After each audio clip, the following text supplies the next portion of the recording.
हिमालय की ओर मेरे पलायन में बाधा। भाग 3। उत्तर में भगवत गीता के सनातन शब्द मेरे होठों पर उभर आए। यदि कोई अतिशय दुराचारी भी अनन्य भाव से मुझे भजता है तो उसके पिछले दुष्कर्मों का प्रभाव शीघ्र ही नष्ट हो जाता है। महात्मा बनकर वह शीघ्र शाश्वत शांति को प्राप्त होता है। कुंती पुत्र, तुम यह निश्चित रूप से जान लो, जो भक्त मुझ में पूर्ण विश्वास रखता है उसका कभी विनाश नहीं होता।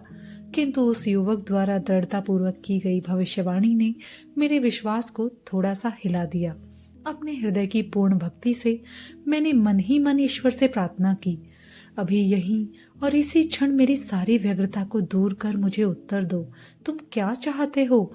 मैं सन्यासी का जीवन व्यतीत करूं या संसारी मनुष्य का? पंडित जी के घर की चार दीवारी के निकट ही बाहर मैंने एक उदात्त वदन साधु को खड़े देखा। स्पष्टतया उन्होंने मेरे और स्वघोषित दिव्य दृष्टा के बीच का वार्तालाप सुन लिया था, क्योंकि उन्होंने अपरिचित होते हुए भी मुझे अपने पास बुलाया। उनके प्रशांत नेत्रों से मैंने एक प्रचंड शक्ति को प्रवाहित होते अनुभव किया। वत्स, उस मूढ़ की बातें मत सुनो। तुम्हारी प्रार्थना के प्रत्युत्तर स्वरूप ईश्वर मुझे तुम्हें यह आश्वासन देने का निर्देश दे रहे हैं कि तुम्हारे जीवन का एकमेव मार्ग संन्यास ही है। विस्मय और कृतज्ञता के साथ इस निर्णायक संदेश पर मैं प्रसन्नता से मुस्कुराया। उस आदमी से दूर होकर इधर चले आओ। आंगन से वह मूढ़ मुझे बुला रहा था। मेरे उस संतवत मार्गदर्शक ने आशीर्वाद मुद्रा में हाथ उठाया और वे धीरे धीरे चले गए। वह साधु भी तुम्हारे समान पागल ही है। यह मनोज्ञ टिप्पणी करने वाले श्वेत केशधारी पंडित जी थे। वे और उनके सुपुत्र मेरी ओर सोचनीय दृष्टि से देख रहे थे। मैंने सुना है कि उसने भी ईश्वर की संदिग्ध खोज के लिए अपना घर बार छोड़ दिया है। मैंने मुंह फेर लिया। अनंतता की ओर मुड़कर मैंने कहा कि मैं इन लोगों से और किसी तर्क में नहीं उलझना चाहता। मेरे हतोत्साहित भाई तत्काल प्रस्थान के लिए मान गए। हम लोग शीघ्र ही कोलकाता जाने वाली गाड़ी पर सवार हो गए। श्रीमान गुप्तचर जी, यह तो बताइए कि आपको कैसे पता चला कि मैं दो साथियों के साथ भागा हूँ?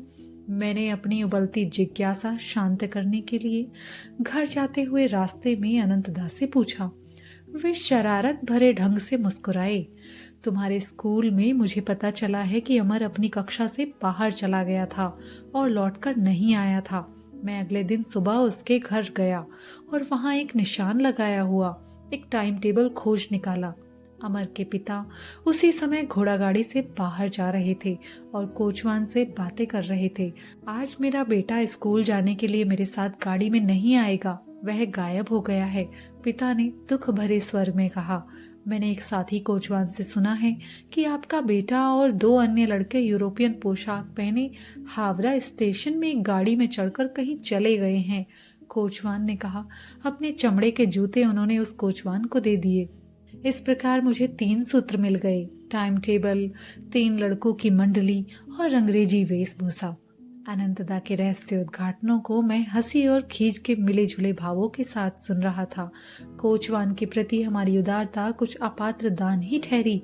यह तो स्वाभाविक ही था कि मैंने अमर द्वारा टाइम टेबल में निशान लगाए गए शहरों के रेलवे अधिकारियों को तत्काल तार भेज दिए।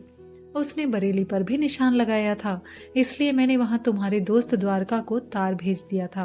कोलकाता में अपने पड़ोस में पूछताछ करने पर मुझे पता चला कि हमारे चचेरे भाई जतिंदा एक रात के लिए गायब रहे, पर दूसरे दिन सुबह ही अंग्रेजी वेश में वापस आ गए थे। मैंने उन्हें खोजा और भोजन पर निमंत्रित किया। उन्होंने मेरे मैत्रीपूर्ण व्यवहार से निशंक होकर निमंत्रण स्वीकार किया। रास्ते में संदेह रहित ढंग से मैं उन्हें एक पुलिस स्टेशन में ले गया। वहां उन्हें अनेक पुलिस अधिकारियों ने घेर लिया, जिन्हें मैंने उनकी डरावनी सूरत के कारण पहले से ही चुन रखा था। उनकी भयावह दृष्टि के आगे जतिंदा अपने रहस्यात्मक व्यवहार का स्पष्टीकरण देने के लिए तैयार हो गई। आध्यात्मिक भावना में उत्साह में मैं हिमालय की ओर चल पड़ा। उन्होंने कहा, सिद्ध महात्माओं के दर्शनों के विचार ने मेरे अंतःकरण को प्रेरणा से भर दिया था, परंतु जैसे ही मुकुंद ने कहा, हिमालय की गुफाओं में जब हम समाधि में बैठ जाएंगे, तब बाघ भी वशीभूत होकर हमारे इर्द गिर्द पालतू बिल्लियों की भांति बैठेंगे, तो मेरा सारा जोश ठंडा हो गया और ललाट पर पसीने की बूंदें झलकने लगी। मैंने सोचा, तब क्या होगा? यदि हमारे योग बल से हिंसक बाघों का स्वभाव नहीं बदल सका, तो क्या वे हमारे साथ घरेलू बिल्लियों सा आचरण करेंगे? अपने मनस चक्षु में मैंने पहले से ही स्वयं को किसी बाघ के पेट के बलात् अंतर्वासी के रूप में देखा। वहां संपूर्ण शरीर के साथ एक ही बार में प्रवेश करके नहीं, बल्कि शरीर के विभिन्न हिस्सों की अनेक किस्तों में। जतिंदा के अदृश्य हो जाने के कारण जो मेरा क्रोध था, वह हंसी में बदल गया। उन्होंने मुझे जो संताप दिया था, उसका सारा मूल्य रेलगाड़ी में मिले लोटपोट करने वाले स्पष्टीकरण से चुकता हो गया। मुझे स्वीकार करना पड़ेगा कि मुझे इस बात से कुछ संतोष अवश्य हुआ कि जतिंदा भी पुलिस की खातिरदारी से नहीं बचे। अनंतदा, आप जन्मजात गुप्तचर हैं। मेरी विनोदपूर्ण दृष्टि पूर्णतः क्रोध रहित नहीं थी, और मैं जतिंदा से कहूंगा कि मुझे खुशी है कि वे विश्वासघात के किसी उद्देश्य से नहीं, जैसा कि प्रतीत होता था, बल्कि केवल आत्मरक्षा की सतर्क सहज प्रवृत्ति से प्रेरित हुए थे। कोलकाता में घर पहुंचने पर पिताजी ने अत्यंत मर्मस्पर्शी ढंग से मुझसे अनुरोध किया कि कम से कम उच्च विद्यालय की पढ़ाई पूरी कर लेने तक मैं अपने घूमते पांवों पर अंकुश लगाऊं। मेरी अनुपस्थिति में उन्होंने एक संतवत महात्मा पंडित स्वामी केवलानंद जी के नियमित हमारे घर आने की व्यवस्था की, एक प्रेम पूर्वक योजना बनाई थी।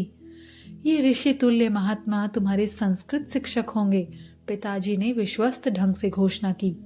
पिताजी को आशा थी कि वे मेरी आध्यात्मिक पिपाशा एक विद्वान दार्शनिक से शिक्षा दिलाकर शांत कर देंगे, परंतु परिणाम रहस्यपूर्ण ढंग से उल्टा हुआ।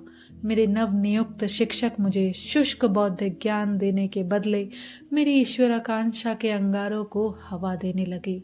पिताजी को यह ज्ञात नहीं था कि स्वामी केवलानंद जी लाहिड़ी महाशय के एक उन्नत शिष्य थे। उस अद्वितीय गुरु के सहस्त्रों शिष्य थे, जो उनकी अमोघ दैवी शक्ति के चुंबक के प्रभाव से अपने आप उनकी ओर आकर्षित हो गए थे। मुझे बाद में ज्ञात हुआ कि लाहिड़ी महाशय केवलानंद जी को प्राय ऋषि कहकर संबोधित करते थे। क्रमशः जारी।